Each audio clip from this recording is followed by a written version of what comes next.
I didn't need anyone to tell me I was the least important in my family. I felt it in the pauses, in the forgotten details, in the way conversations drifted away from me as if I were background noise. By the time I turned 18, the truth had already settled into my bones. I was loved conditionally, valued situationally, and prioritized never. Dinner was where it showed the most.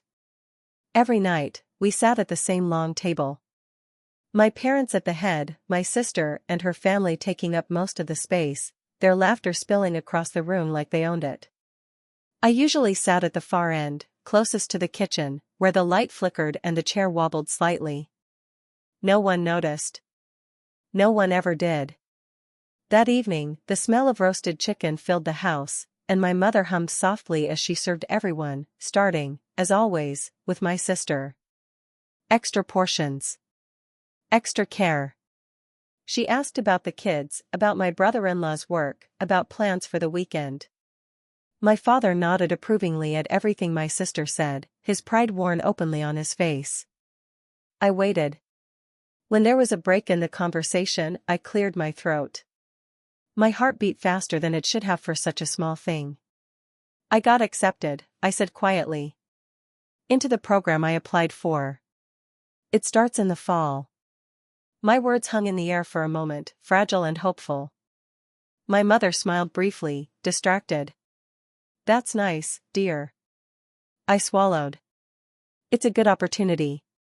It could really help me build something for myself. My father finally looked at me then, but not with interest. With calculation. Well, he said, setting his fork down, you know your sister's family always comes first. The room seemed to tilt. Before I could respond, my mother added, you're young. You don't have responsibilities yet. You're always last, but that's okay. You'll manage. My sister didn't say a word. She didn't need to. She smirked, slow and satisfied, like someone watching a familiar scene play out exactly as expected. Something inside me cracked, not loudly, not dramatically. It was quieter than that. Like the final thread giving way. I looked at my plate, suddenly unable to taste the food. I thought of all the times I'd stepped aside, all the moments I'd told myself it was temporary, that someday things would be different. That someday I would matter just as much. I looked up, meeting their eyes one by one. Good to know, I said. They laughed lightly, as if I'd made a joke. My sister went back to her story. My parents resumed eating. No one noticed that I'd stopped trying. But as I sat there, at the end of the table where I'd always been placed, I made a silent promise to myself, if I was always going to be last in their lives, then I would learn how to put myself first in my own. And that promise would change everything. The words had sounded small when I said them, almost polite. But once they left my mouth, they echoed inside me, growing heavier with every step I took back to my room that night. I closed the door quietly, the familiar click sealing me off from the laughter still drifting down the hallway. My sister's voice rose above the rest, confident, unbothered, victorious. I sat on the edge of my bed and stared at my hands, waiting for the tears that usually came when I felt invisible. They didn't come. Instead, there was a strange calm, the kind that arrives when a truth finally stops pretending to be something else. I wasn't angry. I wasn't shocked. I was clear. I pulled out an old notebook from my backpack, one I'd once used for dreams, places I wanted to go, careers I'd imagined, a future I'd hoped my family would celebrate with me. I turned to a blank page and wrote a new title, My Life, My Rules. That night, I stopped assuming things would change. I listed what I had, a small savings account, a part-time job, my acceptance letter, and an unshakable work ethic I'd built from years of being overlooked. Then I listed what I didn't have, support, backup, or a safety net. Seeing it written down hurt, but it also freed me. The next morning, I woke before anyone else. I made my own breakfast, packed my bag, and left without saying goodbye. It felt symbolic, even then. At work, I asked for extra shifts. At school, I met with an advisor about scholarships and grants. I listened more closely when people talked about budgeting, about moving out, about building credit. While my family slept comfortably in the belief that I would always be there to catch them, I quietly started building walls of independence. At home, I changed too. When my mother asked me to contribute just a little toward household expenses, I agreed, but I kept records.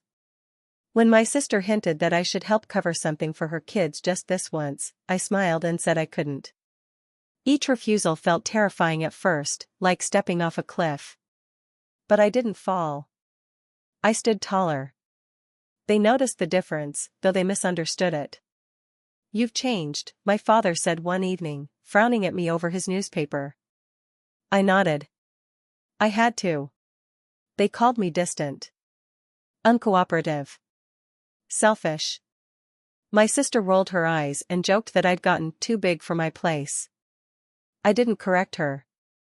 Because for the first time I knew exactly where my place was, and it wasn't at the end of their table, waiting for scraps of approval. It was in the future I was quietly claiming for myself. Every late night, every extra shift, every careful decision carried the same silent reminder: good to know. Good to know where I stood. Good to know what not to expect. Good to know that the only person who would put me first was me. And once I accepted that, there was no turning back. Independence didn't arrive all at once. It crept in slowly, disguised as exhaustion, discipline, and choices no one applauded. By the time I turned 20, my life had split cleanly into two parts: the one my family still believed they controlled, and the one I was building quietly, brick by brick, without them. Money was the first line I drew. I opened a new bank account in my own name, one my parents didn't know about. Every paycheck went there, carefully divided into categories I'd learned to respect: rent, tuition, savings, emergency. For years, my money had been treated like a shared resource, something they could tap into whenever my sister's life tipped slightly off balance. Now, it had boundaries. And so did I. When I moved out, it wasn't dramatic. No shouting. No slammed doors. Just a small apartment with thin walls, mismatched furniture, and a peace so deep it felt unreal. I paid my own bills, cooked my own meals, and learned how silence could be comforting instead of lonely. Some nights were hard, counting coins, choosing groceries over small comforts, but every sacrifice felt different this time. It was mine. My parents called less after I left. When they did, it was rarely to ask how I was. It was to mention problems: my sister's car repairs, her childcare costs, a shortfall that needed temporary help. The word temporary followed me like a ghost. "I can't," I'd say calmly. There would be pauses on the line, disbelief stretching thin. My mother would sigh, my father would remind me of family duty. Sometimes my sister would text directly, her messages sharp and guilt-laced. "You know we'd do it for you." I almost laughed the first time I read that. What hurt wasn't their anger, it was their confusion. They truly didn't understand how the daughter who always gave had learned to stop. They didn't see the nights I stayed up budgeting until my eyes burned, or the pride I felt paying tuition with money I earned myself. They didn't see the confidence growing in my posture, the way my voice no longer shook when I said no. My life expanded in ways theirs never touched. I made friends who celebrated my wins. Mentors who believed in my potential. I learned that support could exist without strings attached. That love didn't have to be transactional. Meanwhile, the cracks in their perfect structure widened. My sister's life, cushioned for so long, began to strain under its own weight. Debt whispered before it shouted. My parents' savings thinned. They were tired, worried, stretched, but still convinced I would step in when things truly fell apart. They didn't know that the girl who once sat quietly at the end of the table no longer existed.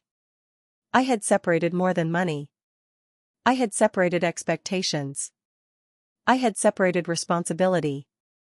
I had separated myself. And for the first time, my life was fully my own, steady, intentional, and untouchable. They would soon learn the cost of assuming otherwise. The call came just after midnight, the kind that slices through sleep and leaves your heart racing before you even understand why. My phone buzzed relentlessly on the nightstand. I stared at the screen, already knowing who it would be. My mother's voice trembled when I answered. "It's your sister," she said. "There's been an emergency. We need help, now." I sat up slowly, letting her words settle. Emergency. The word they'd used so many times before, always meaning money, always meaning me. But this time, there was real panic behind it. Hospital bills. Immediate treatment. Numbers too big for savings that had already been drained dry. "We thought of you," my father said when he took the phone. "You're responsible. You always know what to do." I closed my eyes. "Always last," echoed in my mind. "I'll come by tomorrow," I said.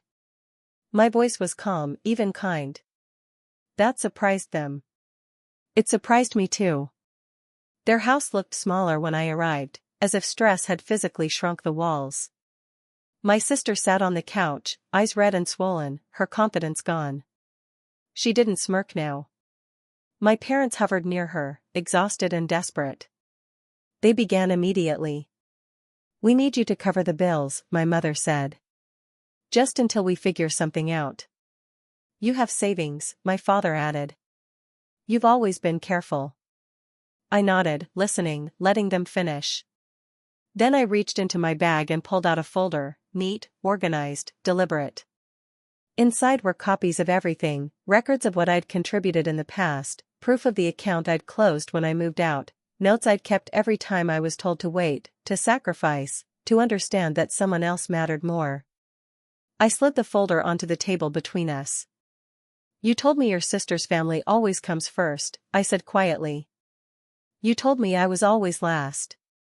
My sister looked up sharply. My parents froze. "I believed you," I continued. "So I planned my life accordingly." My father's voice cracked. "But this is family." "Yes," I said. "And this is the family you chose to invest in."